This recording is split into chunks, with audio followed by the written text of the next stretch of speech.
sometimes the best images happen when you least expect them, and you haven't got anything planned. What did I say? During the meanwhilest. During the meanwhilest? No, I don't No. like that at all. Well, hello everybody, it's Dexter and me back on your screens with a change to the published schedule. It's what they always say on TV channels, isn't it, when something's gone wrong normally? Well, nothing has gone wrong, but I haven't had a chance to get out and shoot the images I wanted to shoot for my lens comparison video, which I promised to bring out this week.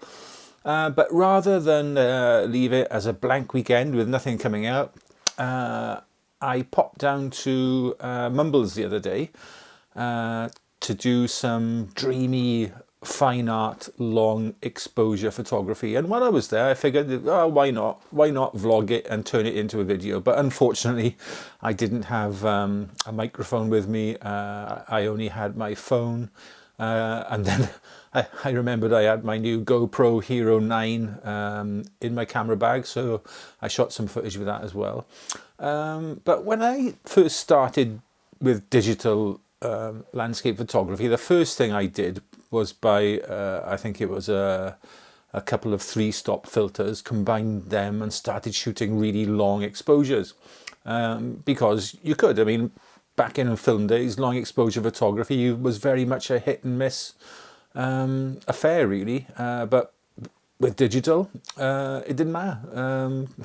Didn't matter how many attempts you had at getting something right. So it seemed like kind of the natural thing to do.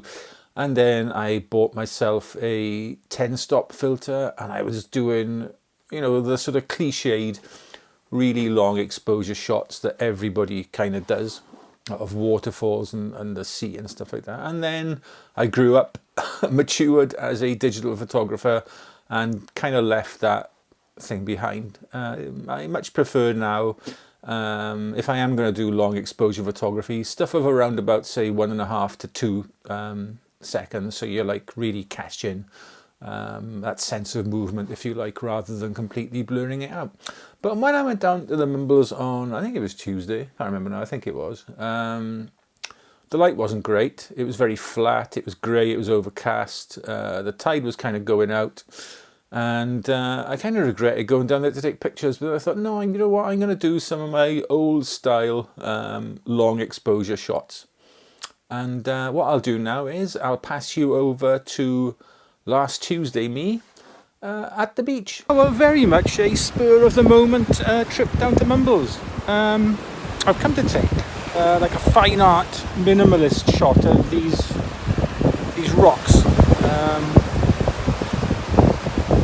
Those rocks. I've not come prepared for a vlog. I've got no vlogging camera, so I just got my phone, my GFX with filters, and that's about it really. No microphone, so I'm hoping you can hear this. Anyway, the composition is really simple. I'll just show you on the back of the camera now. It's just these rocks leading out to sea, like a little sort of promontory, I guess, if you like, with the tide, which is going out, hopefully crashing out around the rocks. So I'm looking at a 30-second exposure. In fact, I'm going to go a bit longer. I'm going to go up about 45, I think. Got my remote release. So let's see what we get. What I do like about shooting bulb exposures on this GFX50R is the built-in timer on the back. When I used to do them on my Nikon, I had to rely on a stopwatch on my phone. So it really is nice having that timer built in. And when you do sort of like longer timed exposures, because you can set it to you can set a shutter dial to a T position, it counts down, which is again is really handy. And Nikons may well do that now, I don't know, but my D800 I don't think did it, and certainly my D700 didn't. Anyway, I'm getting some quite nice long exposure shots. It's a dull overcast day, which is kind of like perfect really for shooting dreamy minimalist long exposures of water. So hopefully when we get back home this spur of the moment trip will have yielded some quite decent results. Who knows? Sometimes the best images happen when you least expect them, and you haven't got anything planned. Like that, the last vlog I did, I'd planned that shoot meticulously down to like the very date I wanted to go and take the picture, and then lockdown happened and I couldn't go and do it. So sometimes spontaneity is key. Anyway, I'm going to look now at another set of rocks leading out and see if I can get a nice kind of leading line minimalist picture, but leading to what? I don't know, because there's nothing out there. It's pretty barren and bare, as you can see. Anyway, we'll have a go and we'll see what we get, and hopefully we'll get something half decent. I may have to go closer to the edge though, which I don't really want to do. What to do? But the tide is going out. I'm not getting the waves now kind of where I want them. I really do love coming to Bracelet Bay. It's where the iconic Mumbles lighthouse is, and there are always different shots to be had. I mean, the tide's never the same, the weather's never the same. It's just a lovely place to go and take pictures, and just round that headland there is Limeslade Bay, another favourite of mine. And if you've seen my pictures on my Instagram or 500 pics, you'll see that I photograph around here quite a lot. Anyway, the overcast weather has now turned to persistent drizzle, so A, I'm glad I didn't go out on my bike, and B, it's time to pack everything up, I think, and get back into the dry. So let's get these images back home. As usual, get them onto the computer, and let's see what we've got. I've just filmed this last portion now with my new GoPro Hero 9, so I don't know what you think. But do you like the footage from this? I think it's quite nice. I've shot it in 5K because I can, for no other reason. I doubt there's any noticeable difference between 4K and 5K, but I think if it comes to cropping later, I think that's the main kind of advantage of having the extra resolution, I think. I've had this camera about a week now, and I really like it. The stabilization is really good in it. Yeah, anyway, let's pack up and get back into the dry and the warm, I think. Oh yeah, one other quick thing about this GoPro Hero 9 is it's got a front screen, so I should be able to frame myself, but I've just realised that I'm probably in way too close to do that. That's probably a bit more whoa, there we are. That's probably a bit better back there. I think at arm's length is much better certainly for you, the viewer. Anyway, for about the 18th time now, let's get back in the dry and the warm. Well, on the way back to the car, I've spotted this other scene, which I'll just show you now. This rock in the foreground leading on to more rocks and a bit of sand, and out to the sea. And I thought that would make a really nice image with my 23mm wide angle. So I got down low to the rock and shot it in portrait orientation. Did use a filter. I used my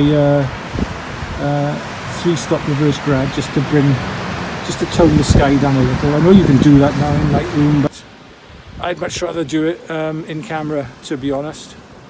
So now though, we really are, even though we're in the lovely shelter of this cave, we really are going to go back now, back to the car. Well, when I got back home, I do what I usually do and leave my camera in its bag for a while, and then I didn't look at the images until the next day. And I had 2 images that I really liked. They're of just some rocks with the tide kind of like advancing over them.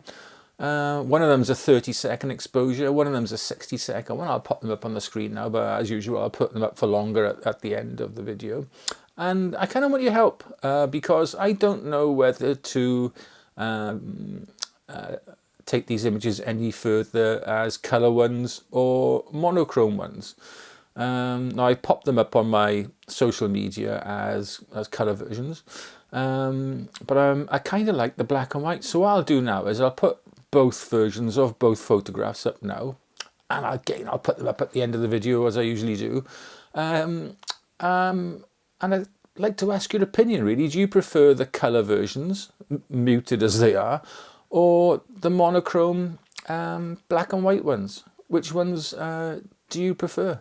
Let me know please, and then what I'll do is I will decide which image I prefer the best, and then I'll print it off.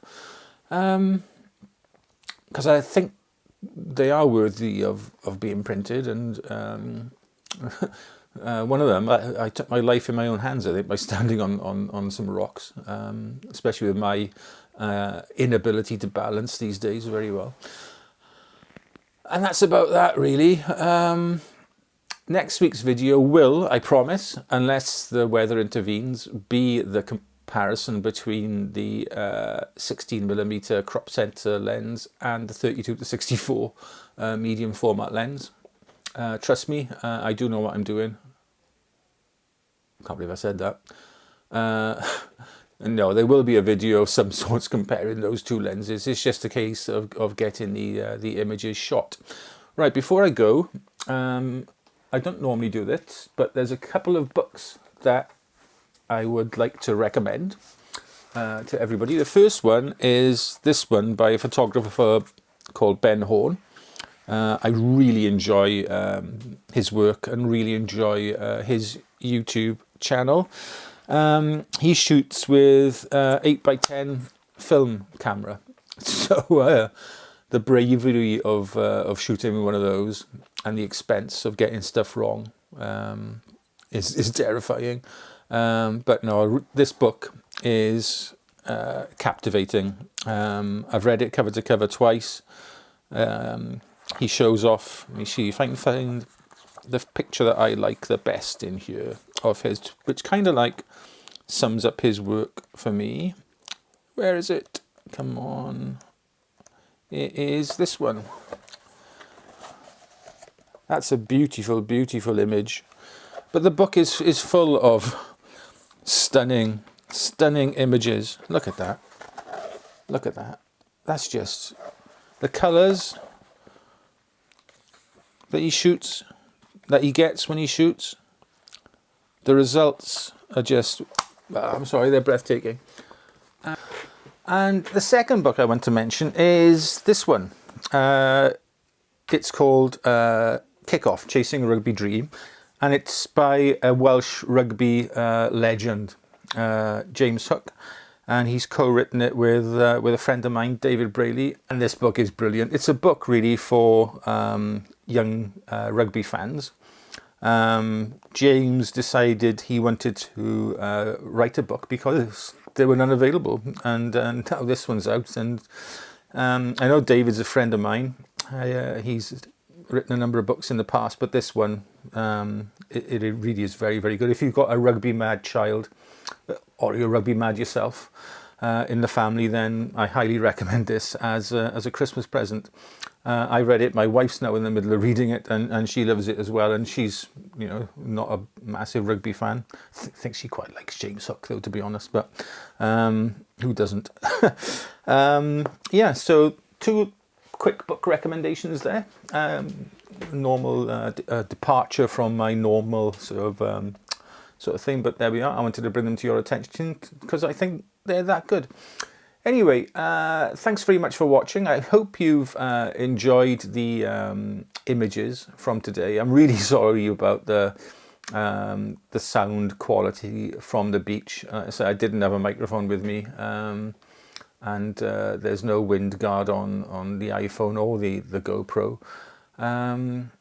So yeah, so next week will be the lens comparison, and the week after that I'm planning a review, as I've used it for a while, of my new GoPro Hero 9 Black. Right then, thanks very much for watching. as usual. I hope you found this in some way useful and entertaining. If not, then why are you still watching? If so, thank you very much, and Dexter and I will see you again very, very soon. Bye-bye.